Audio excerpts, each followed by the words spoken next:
వరంగల్ హైవేలో ఏదైతే ఇప్పుడు తెలంగాణకు గేమ్ చేంజర్గా రాబోతున్న త్రిబుల్-ఆర్ రీజనల్ రింగ్ రోడ్డు, ఈ వరంగల్ హైవేలో ఎక్కడ పాయింట్ అంటే ఏ ప్లేస్లో వస్తుంది అనేది చాలామందికి క్వశ్చన్ మార్క్ ఉంది. వాళ్లకు క్లియర్ కట్గా చెప్దాం అనుకుంటున్నా. హైదరాబాద్ నుంచి ఔటర్ రింగ్ రోడ్ దాటిన తర్వాత గట్కేసర్ ఏరియా, గట్కేసర్ తర్వాత బీబీనగర్, బీబీనగర్ తర్వాత భువనగిరి, భువనగిరి నుంచి యాదాద్రికి వచ్చే రూట్లో, అంటే భువనగిరి ఫోర్ట్ దాటిన తర్వాత మనకు నెక్స్ట్ వచ్చే పాయింటే యాదాద్రి వెళ్ళే రూటు. ఈ యాదాద్రికి వెళ్ళే రూట్లో భువనగిరి కలెక్టరేట్ ఆఫీస్ నుంచి యాదాద్రి కమాన్కి, ఏదైతే యాదాద్రి చౌరస్తా, యాదాద్రి ఎక్స్ రోడ్ అంటాం మనం, ఆ రోడ్కి ఎగ్జాక్ట్గా 1 కిలోమీటర్ డిస్టెన్స్ ఉంటుంది. ఈ 1 కిలోమీటర్స్ డిస్టెన్స్లోనే నా దగ్గర ఉన్న ఇన్ఫర్మేషన్ ప్రకారం, నాకు తెలిసిన ఇన్ఫర్మేషన్ ప్రకారం ఈ ఏరియాలోనే మనకు రీజనల్ రింగ్ రోడ్ అనేది మార్కింగ్ రాబోతుంది.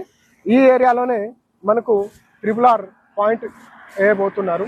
సో నాకున్న ఎవిడెన్స్లో ప్రకారం ఏదైతే చందుపట్ల కానీ, రాయగిరి కానీ, తర్వాత కేసారం కానీ, తర్వాత పగిడిపల్లి కానీ, తర్వాత రామకృష్ణాపురం కానీ, ఈ ఏరియాలో మనకు త్రిబుల్-ఆర్ అనేది రాబోతుంది.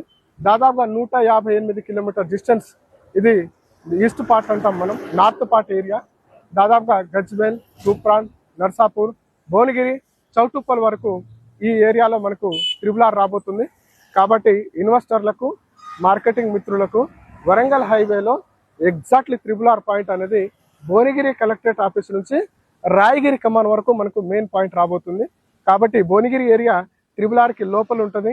తర్వాత రాయగిరి కమాన్ నుంచి తర్వాత వచ్చే ఏరియా త్రిబుల్-ఆర్కి బయట ఉంటుంది. కాబట్టి వరంగల్ హైవేలో మెయిన్ జంక్షన్ త్రిబుల్-ఆర్ అనేది ఇదే ఏరియా మీరు చూస్తున్నారు. ఈ ఏరియాలోనే మనకు త్రిబుల్-ఆర్ జంక్షన్ పాయింట్ అనేది రాబోతుంది.